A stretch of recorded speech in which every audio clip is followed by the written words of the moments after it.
kita. Nah itu yang kita contoh. Makanya di saudara-saudara, benar-benar punya bukti daripada Yesus adalah Tuhan. Saya adalah saksi. Benar-benar. Saya hidup cuma mengandalkan dia aja udah. Mujizat saya banyak banget. Sampai hari ini saya hidup karena mujizat. Irma ini bukan orang kaya, bukan apa-apa. Saya kaya di dalam iman. Ya, akhirnya suami saya minta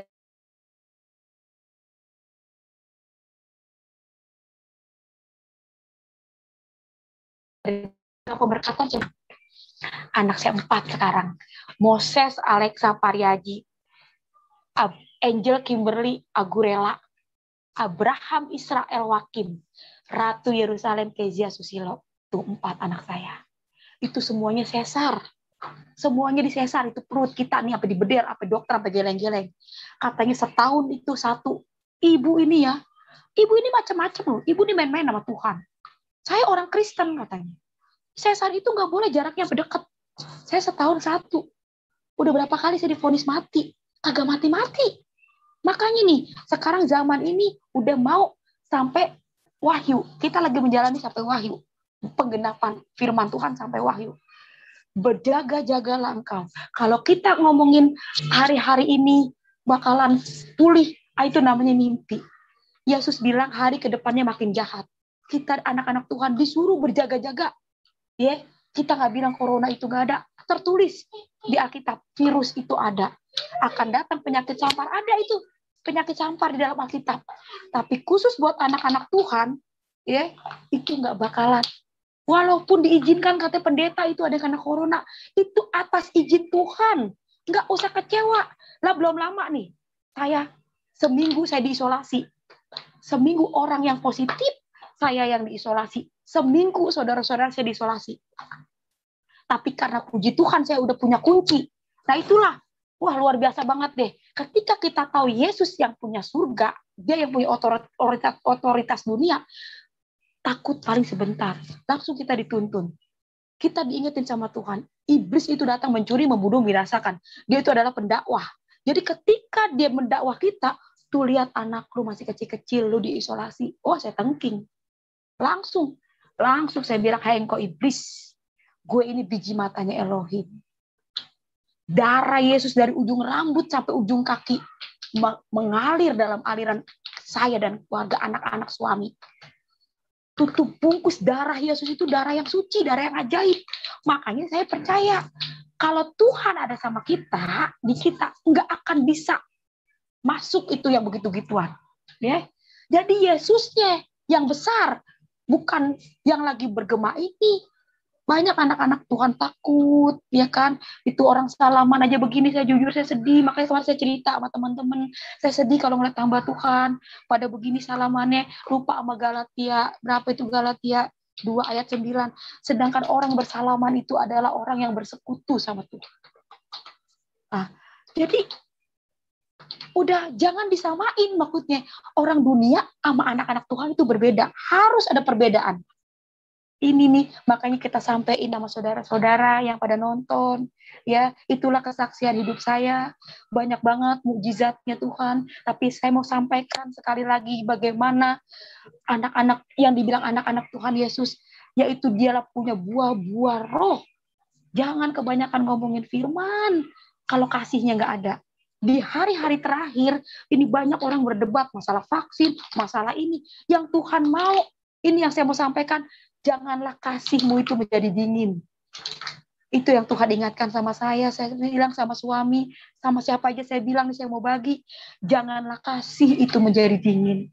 Pengharapan iman itu bisa nggak ada, hilang, tapi kasih itu kekal selama-lamanya. Ya, ini lagi di zaman penampihan ini. Ini mana mau domba tuh, Matius 25. Tinggal pilih sekarang, hidup tinggal pilihan. Mau jadi domba atau mau jadi kambing? Tuh. Kalau mau jadi domba, Tuhan itu kata siapa nggak kelihatan. Nah, hari-hari seperti ini itulah zaman penampihan. Ketika ada orang datang minta tolong sama kita tolong. Nah, itu dia Tuhan. Kata siapa Tuhan nggak kelihatan itu? Matius 25, baca deh tuh. Ya. Nah, orang begini kan pada ketakutan. Sekarang lagi di PPKM, orang pada diam-diam di rumah. Ini lagi dilihat ini sama Tuhan. yang mana yang sungguh-sungguh di dalam Tuhan. Karena kalau orang mau memberi dalam kelebihan, itu hal yang wajar. Tapi kalau ketika dia mau menolong orang dalam kekurangan, itu domba, itu Matius 7. Itu entah domba-domba, kambing-kambing. Ya saudara-saudara, saudara dalam Tuhan, jangan pernah ninggalin Tuhan Yesus. Tuhan itu luar biasa. Banyak banget, ini benar-benar bukti saya benar-benar hidup cuma karena iman. Nggak megang duit, tahu sendiri. Kita nggak, suami kerja begitu-gitu doang. Anak kita 4, butuh susu, kita butuh makan. Tapi Tuhan selalu andalkanlah Tuhan. Sumbernya dulu diandelin. Jangan, mentang-mentang saudara kita punya duit apa, pikiran kita enggak. Saya cari dulu sumbernya. Tuhan, lah kita ngomong sama suami. Ada cicilan. Ya bangun ya. Ya bangun ya, besok gimana ya cicilan. Kita kepikiran udah besok mau dibayar. Bagaimana ya cicilan itu ya. Dia bangun, emang kita salah karena dia kan baru tidur. Terus gue harus gimana? Katanya. Apa yang harus gue jual? Kita ngomong nih sama suami. Ya terus gimana ya, besok orangnya mau nagih. Apa yang harus gue mau jual? Gue udah gak punya apaan. Lu minta sama Yesus, kata dia. Aduh, dia suruh minta sama Yesus. Lah kan kita di rumah kita tuh ada foto Tuhan Yesus tuh. Lah itu bukan sekedar foto doang, bagi kita mah dia hidup. Lah kita ngomong dah, Tuhan Yesus, tuh Andre tuh ngomongnya kata suruh minta sama Yesus. Kata kita ngomong begitu. Udah tuh kita ke belakang nyuci dah. Nyuci di belakang kita tuh langit. Tuh di belakang kita langit. Emang kita begitu, kita ngerasa dekat banget sama Bapak. Jadi kalau kita apa-apa tuh kita ngomong dah tuh di situ.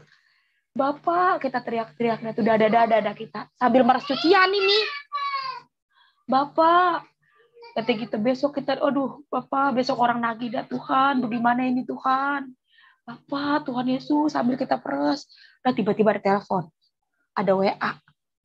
Shalom Bu Irma, katanya. Saya Pak John gitu.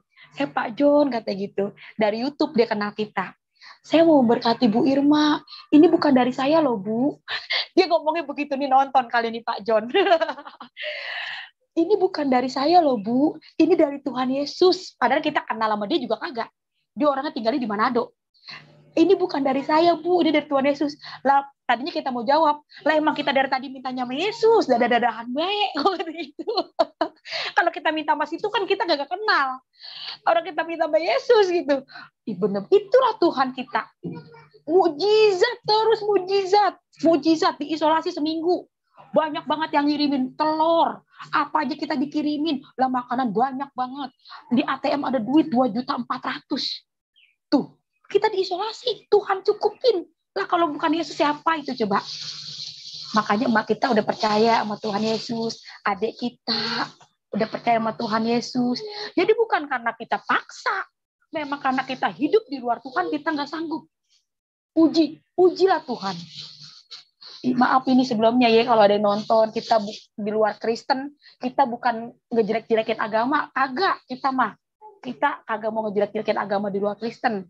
Ajaran Yesus itu ajaran yang kasih. Kalau saya cerita masalah agama sebelumnya memang itu nyata, itu pengalaman saya. Tapi ke depan saya mengikuti Yesus, saya nggak mau berdebat masalah agama, gitu. Karena Yesus ajarannya kasih, gitu. Nggak ada buat berdebat begitu, kita nggak sepaham dah tuh kalau mau ngomong-ngomong begituan, ya. Ajaran Yesus adalah kasih, udah gitu aja. Tuhan Yesus berkati ya.